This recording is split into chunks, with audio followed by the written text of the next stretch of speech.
बिस्मिल्लाहिर्रहमानिर्रहीम। आप देखें मेरा यूट्यूब चैनल और मैं हूं इमरान भट्टी। आज चेयरमैन तहरीक इंसाफ इमरान खान से बीट रिपोर्टर्स की मुलाकात हुई और उस मुलाकात में बहुत सारे सवालात हुए मौजूदा सियासी सूरत हाल के ऊपर और माजी में इस्टेब्लिशमेंट के जो किरदार था उसके ऊपर और आइंदा इस्टेब्लिशमेंट का किरदार क्या हो सकता है और चेयरमैन तहरीक इंसाफ इमरान खान का इस्टेब्लिशमेंट से किस हद तक रब्ता हो चुका है और जो इस वक्त पंजाब में एतमाद का वोट हासिल करने का मामला है, वज़ीर आला पंजाब के इलेक्शन का मामला है और हालिया जो दहशत गर्दी है इसके ऊपर उन्होंने क्या कहा और इसको किसको ज़िम्मेदार ठहराया इस दहशत गर्दी का। और जो 1100 अरब के जिन पर केसेस थे, इमरान खान ने कहा कि वो कौन अवामिल हैं जिन्होंने इन्हें माफ़ करवाया और जिन्होंने ये 1100 अरब के केसेस माफ़ करवाए जिनके ऊपर इल्ज़ाम था उनसे कितने पैसे रिकवर कर चुके थे। फिर वकला तहरीक के हवाले से जिस आदमी को सपोर्ट किया उन्होंने उसका क्या किरदार निकला और वो पछतावा चेयरमैन तहरीक इंसाफ इमरान खान को है कि उन्होंने जिस आदमी को सपोर्ट किया था। तो बहुत सारे सवालात थे जो आज चेयरमैन तहरीक इंसाफ इमरान खान से किए। बहुत सारी ऐसी चीज़ें थी जो टीवी स्क्रीन के ऊपर नहीं चल सकती या ऑन एयर नहीं की जा सकती थी, तो आज आपके सामने रखते हैं। सबसे पहले तो आगाज़ करते हैं मौजूदा जो पंजाब की सियासी सूरत हाल है जिसमें वज़ीर आला पंजाब के ऊपर एतमाद का वोट का मामला गवर्नर की जानिब से जो कहा गया था और वो मामला कोर्ट में चला गया।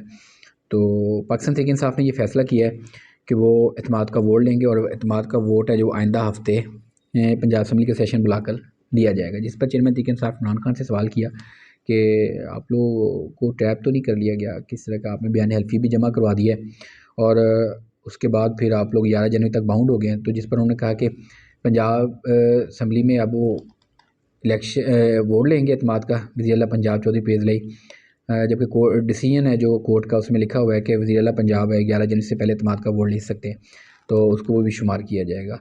तो अगर उन्होंने कहा कि अगर एतमाद का वोट लेने में हम लोग नाकाम होते हैं, फॉर एग्ज़ाम्पल 186 वोट हैं वो हम नहीं ले सके, जबकि हमारे पास स्ट्रेंथ है कि हमारे 177 मेंबर्स हैं जो इस वक्त जो पाकिस्तान तहरीक इंसाफ के हैं और इसी तरह 10 जो अरकान हैं वो मुस्लिम लीग काफ के हैं, तो 187 जो मेंबर्स हैं हमारे वो बनते हैं। 2 अरकान जो सरदार दोस्त मोहम्मद मज़ारी उनका और उन्होंने बताया कि वो नहीं होंगे, वो फिर उनका अपना क्योंकि उनके साथ मामला हैं वो उनको छोड़ चुके हैं और उनके खिलाफ भी रेफरेंस भेजने वाले हैं। और उसके बाद फिर एक रहीम यार खान से उनके MP हैं मासूद इफ्तिखार इस तरह का नाम है उनका, उन्होंने बताया कि वो भी उनके साथ नहीं है। हाँ, एक तीसरी रुकन है उनकी शमसा, वो उन्होंने कहा है कि उनके बेटे को कैंसर है तो वो उनके इलाज की गर्ज से दुबई में है। तो 3 मेंबर जो उन्होंने कहा है कि हमारे नहीं होंगे, बाकी 177 और 10 जो उनके तो हमारे पास फिगर होगा तो हम लोग पूरा कर लेंगे। उन्होंने कहा कि अगर हम लोग पूरा नहीं कर पाए तो फिर क्या होगा। उनके अगर हम लोग 3-4 लोग हमारे मिस हो जाते हैं, 186 हमने हासिल करने एतमाद का वोट 186 नहीं कर पाते तो फिर भी उन्होंने कहा हमारे पास मेजोरिटी होगी, फिर दोबारा इलेक्शन होगा, उस इलेक्शन में जाएंगे तो जिसके पास जितनी मेजोरिटी होगी, जो ज़्यादा जिसके पास नंबर्स होंगे और उनका वज़ीर आला होगा। तो उन्होंने कहा वो वज़ीर आला हमारे पास होगा तो दैन हम फिर असम्बली है वो डिज़ोल्व कर देंगे।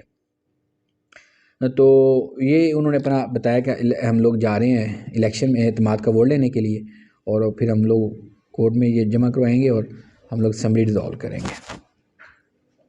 उस असम्बली डिज़ोल्व के बाद वो फिर मौजूदा जो सियासी सूरत इस्टेब्लिशमेंट के हवाले से उनसे पूछा गया कि खान साहब इस्टेब्लिशमेंट के साथ किस हद तक रब्ता हो चुका है, जिस पर उन्होंने कहा कि मेरा इस वक्त इस्टेब्लिशमेंट के साथ कोई रब्ता नहीं है। इस वक्त जो नया सेटअप बना है, नए आर्मी चीफ आए हैं, वो अपनी टीम बनाएंगे, उनको टीम बनाने में अपना वक्त लगेगा और हम लोग देख रहे हैं कि उनका क्या किरदार है। तो इस वक्त इस्टेब्लिशमेंट के साथ कोई रब्ता नहीं। उन्होंने कहा कि हाँ 1-2 मुलाकातें डॉक्टर आरिफ अलवी की हुई हैं तो लेकिन अभी उसमें कोई ख़ास पेशरफ नहीं है और उन्होंने कहा कि पाकिस्तान में जो हुक्मरानी है वो रूल ऑफ लॉ की नहीं है, ताकत की हुक्मरानी है और ताकतवर तबके की हुक्मरानी है पाकिस्तान में, रूल ऑफ लॉ की हुक्मरानी नहीं है पाकिस्तान में इस वक्त। तो उन्होंने कहा कि इस्टेब्लिशमेंट का एक बड़ा किरदार होता है और पाकिस्तान की ख़ास तौर पर उन्होंने कहा पाकिस्तान की पॉलिटिक्स में इस्टेब्लिशमेंट का किरदार। उन्होंने कहा कि बदकिस्मती से जो माजी में इस्टेब्लिशमेंट का किरदार है मुल्क के लिए नहीं, एक मनफी उन्होंने रोल अदा किया और इस्टेब्लिशमेंट हमेशा उन्होंने कहा कि अपना रोल अदा करती है मुल्क में, मुल्की मामलात में, दुनिया में इस्टेब्लिशमेंट पॉजिटिव रोल अदा करती है। उन्होंने कहा पाकिस्तान में बदकिस्मती उन्होंने कहा कि ये मनफी किरदार अदा किया गया है पाकिस्तान की सियासत में। फिर उन्होंने बात की कि काफली के साथ, क्योंकि मौजूदा सेटअप सारा काफली के साथ, काफली से मैंने उनसे सवाल किया हाँ साहब 10 सीटें आपने काफली को दी थी माजी में, तो 10 सीटों के एवज़ आपको पूरी वज़ारत आला देनी पड़ेगी उन्हें। आपके तो अपने इतनी तादाद है, 180 मेंबर आपके हैं और 10 सीटें तो आपने उनको वज़ारत आला दे दी, तो आप मज़ीद एडजस्टमेंट सीट एडजस्टमेंट करने जा रहे हैं, मज़ीद सीटें उन्हें देने जा रहे हैं, तो आपको किस तरह आप क्या मैनेज करेंगे? आप तो खुद कहते रहे हैं कि जो इत्तेहादी जो हुकूमतें थी वो ब्लैकमेल होती रहती हैं और आप भी हुए हैं और आपका मादी का तजर्बा भी और आप बरमला इज़हार भी कर चुके हैं, तो आप तो मज़ीद अगर सीटें देते हैं इन्हें काफ़ी को, तो आप तो मज़ीद ब्लैकमेल होंगे और आपको ज़्यादा इससे भी ख़राब किया जाएगा आपकी अगर आपकी गवर्नमेंट बनती है। इस पर वो खामोश रहे और उन्होंने कहा कि हमारे साथ वो खड़े हैं इस वक्त, तो हम उनके साथ चल रहे हैं कि इसलिए चल रहे हैं कि वो हमारे साथ खड़े हैं। तो लेकिन फिर वो खामोश हो कहते नहीं, इस पर बात अभी चल रही है। फिर दूसरा सवाल था वो जो मैंने जो वो जब लास्ट मीटिंग ख़त्म हुई थी उस वक्त किया था उनसे कि खान साहब वो क्या आप लोग कमेंट करना चाहेंगे। उससे पहले कुछ चीज़ें बताना चाहूँगा कि उन्होंने चेयरमैन तहरीक इंसाफ इमरान खान ने जो कहा कि एहतसाब क्यों नहीं हुआ, उन्होंने कहा कि एहतसाब साबिक़ आर्मी चीफ़ हैं जो वो नहीं करना चाहते थे। ये उन्होंने इमरान खान ने कहा। उन्होंने कहा कि मुझे तो पता ही नहीं चला कि साल 1.5 साल तो मुझे इस चीज़ का इल्म ही नहीं रहा कि नैब का आर्मी चीफ साबिक़ आर्मी चीफ़ का, जरदारी साहब का, मुराद अली साहब का, उन्होंने कहा ये इन्होंने तो डील कर रखी थी, इनके साथ उनका मुकमकाव हुआ था, तो मेरे साथ तो इन्होंने इस मामले पे आने नहीं दिया मुझे। तो ये उन्होंने कहा कि मुझे तो पता ही नहीं चला। तो फिर हमने कहा कि किस तरह आप चीज़ें, आप तो कहते थे रूल ऑफ लॉ की जो है वो हम बात करते हैं कानून की, तो आप लोग तो नहीं कर सके। उन्होंने कहा बिल्कुल हमसे हुआ है, हम लोग ट्रैप हुए हैं, साल 1.5 साल हमें पता नहीं चला, जब हमें पता चला तो फिर उस वक्त उन्होंने कहा सर से पानी गुजर चुका था, बहुत सारी चीज़ें थी, हमारी मईशत 5.6 ग्रोथ रेट था, तो हम लोग तो बाद में हमें दारा हुआ। फिर उन्होंने कहा कि जितना नुकसान जनरल रिटायर्ड कमर जावेद बाजवा ने मुल्क को पहुँचाया है, किसी ने नहीं पहुँचाया। तरीक़ का सबसे बदतरीन नुकसान जो किया गया है पाकिस्तान का वो उन्होंने साबिक़ आर्मी चीफ़ के ऊपर डाला। और फिर उन्होंने कहा कि हमारे तो जो हालिया दहशतगर्दी हो रही है, उन्होंने कहा कि ये फ़ॉरेन पॉलिसी की नाकामी है, जो इसके ऊपर तवज्जो नहीं दी जा रही अफ़गानिस्तान के ऊपर। उन्होंने कहा अफ़गानिस्तान का अभी तक एक दौरा नहीं किया वज़ीर ख़ारजा ने। हमारे दौर में तो बड़े अच्छे ताल्लुकात थे अफ़गानिस्तान के साथ, क्योंकि जो अशरफ गनी की हुकूमत थी, उन्होंने कहा कि उसका तो टिल्ट था इंडिया की तरफ, वो पाकिस्तान के अगेंस्ट थे। और फिर ये नया उनके वहाँ पे तब्दीली आई तो हमने उनके साथ अपने जो राबत थे बढ़ाए और उनके साथ अच्छे ताल्लुकात कायम किए, बार्ड्स लगाई वहाँ पे हमने बॉर्डर पे और उनको सपोर्ट किया। तो उन्होंने कहा अगर अफ़गानिस्तान को सपोर्ट ना किया गया, अफ़गानिस्तान के जो हालात हो रहे हैं अंदर उनके, तो उसके नताइज पाकिस्तान को भुगतने पड़ेंगे। उन्होंने कहा कि जिस तरह हमने आगाज़ कर दिया, ख़ास तौर पर उनके इसका एक जो पहलू है, जो फाटा को हमने ज़म किया है, फाटा में KPK के 120 अरब रोके हैं वफाक ने, अगर वो पैसे जारी ना किए गए और फाटा का जो हिस्सा वो ना जारी किया गया, वहाँ पे सिक्योरिटी मेजर्स हैं जो वो ना लिए गए, उनके तरक्याती फ़ंड ना करवाए गए, तो ये जो हालिया दहशतगर्दी की लहर है ये तो मज़ीद उन्होंने कहा कि पूरे मुल्क में फैल जाएगी। उन्होंने कहा कि मैंने जब नेशनल सिक्योरिटी की कमेटी की जो मीटिंग हुई थी, उस वक्त जनरल आर्मी चीफ़ थे जनरल कमर जावेद बाजवा, उनको कहा था कि अगर फाटा के ऊपर काम ना किया, फाटा के फ़ंड ना दिए, फाटा के ऊपर तवज्जो ना दी, तो मुल्क में इंतशार फैलेगा और ये इंतशार हमसे बर्दाश्त नहीं होगा। ये चेयरमैन तहरीक इंसाफ इमरान खान ने कहा कि मैंने तो उस वक्त भी ये चीज़ें रखी थी और आज उसका नतीजा भुगत रहे हैं। फिर वकला तहरीक के हवाले से अदलिया बहाली की जो तहरीक थी, उन्होंने कहा कि मैंने जिस बंदे को सपोर्ट किया वो 2 नंबर निकला। ये इमरान खान साहब ने कहा कि जिस बंदे को मैंने सपोर्ट किया था अदलिया बहाली में, वो 2 नंबर निकला जिसके पीछे खड़े हुए थे। तो ये उसने कहा कि ये मुझे पछतावा है।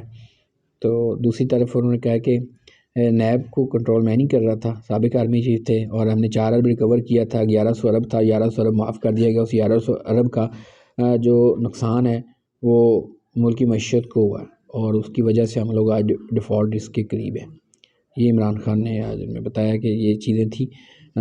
तो बिलावल भुट्टो के हवाले से उन्होंने बड़ा कमेंट किया था, जुगत लगाई थी, लेकिन वो जुगत उन्होंने ख़ुद भी फिर हमें कहा था कि आप लोग इसको डिस्क्लोज़ ना कीजिएगा, ये ऑफ द रिकॉर्ड चीज़ें हैं, तो रखिएगा। और काफ़ी तनकीद की उन्होंने सिस्टम के ऊपर। उनका ताकत का जो चश्मा है वो आम है, लेकिन बदकिस्मती है पाकिस्तान में ताकत है वो इस्टेब्लिशमेंट के पास है। और ये फिर कुछ चीज़ें ऐसी थी जो एक सवाल था साबिक़ आर्मी चीफ़ के रिलेटेड, वो इखलाक बाजवा साहब हैं, बोल TV के एक कॉरेस्पॉन्डेंट स्पेशल। तो उन्होंने एक क्वेश्चन किया था कि आप अभी कर रहे हैं कि हमें तो पता ही नहीं चला 1 साल में हमारे साथ बाजवा साहब ने किया क्या, हमें तो कुछ और बताते रहे करते कुछ और रहे। उन्होंने कहा जी ਅਸੀਂ मैं भी ਬਾਜਵਾ ਵਾਂ ਤਾਂ ਚੀਮੇ ਜੱਟ ਅਸੀਂ ਤੇ ਅਸੀਂ ਤਾਂ ਡਿਜ਼ਾਈਨ ਹੀ ਨਹੀਂ ਹੁੰਦੇ ਜੱਟ ਤੇ ਤੁਸੀਂ ਕਿਵੇਂ ਉਹਨਾਂ ਦੀ ਜ਼ਾਨਤ ਦੇ ਮੁਤਰਫ ਹੋ ਕੇ ਤੁਹਾਨੂੰ ਪਤਾ ਹੀ ਨਹੀਂ ਚੱਲਿਆ। जिस पर चेयरमैन दिगन साहब इमरान खान ने कहका लगाया और फवाद चौधरी मुसर्रत जमशेद चीमा तो उन्होंने भी कहका लगाया, सारे वीडियो रिपोर्टर हंस पड़े। उन्होंने कहा बस ये जनईया से निकलने की आगे निकलने की कोशिश में थे। फिर लास्ट पे जब मीटिंग ख़त्म हुई तो मैंने उनसे सवाल किया कि हालिया दिनों में वज़ीर पंजाब चौधरी परवेज़ इलाही ने अपना इंटरव्यू दिया था और उस इंटरव्यू में उन्होंने कहा था कि जनरल रिटायर्ड कमर जावेद बाजवा साहब के पीटीआई के ऊपर और इमरान खान के ऊपर बहुत सारे एहसानात हैं और ये पीटीआई वाले एहसान फरामोश हैं। तो मैंने उनसे पूछा, सिर्फ ये इतना पूछा था कि खान साहब लास्ट कमेंट कर दें कि क्या वाकई पाकिस्तान तहरीक इंसाफ और इमरान खान एहसान फरामोश हैं। तो उस पर चेयरमैन तहरीक इंसाफ इमरान खान उन्होंने मुस्कुराए, कहका लगाया, उन्होंने फिर खामोश हुए, देखा नीचे उन्होंने। तो फिर मुझे कहते यार छोड़ें इस बात को, इसका भी जवाब मैं नहीं दूंगा। तो ये थी आज की मुलाकात का हवाल जो चेयरमैन तहरीक इंसाफ इमरान खान से हुए। और लेकिन बिलावल भुट्टो वाली जो बात थी, वो जो जगह थी, वो नहीं बता सकता क्योंकि वो उन्होंने भी कहा था कि वो आप लोग ना इसको शेयर कीजिएगा। मेरा चैनल को ज़रूर सब्सक्राइब करें, शेयर कीजिएगा इसको और इसकी जो वीडियो है इसको भी लाइक कीजिएगा। थैंक यू, बहुत शुक्रिया।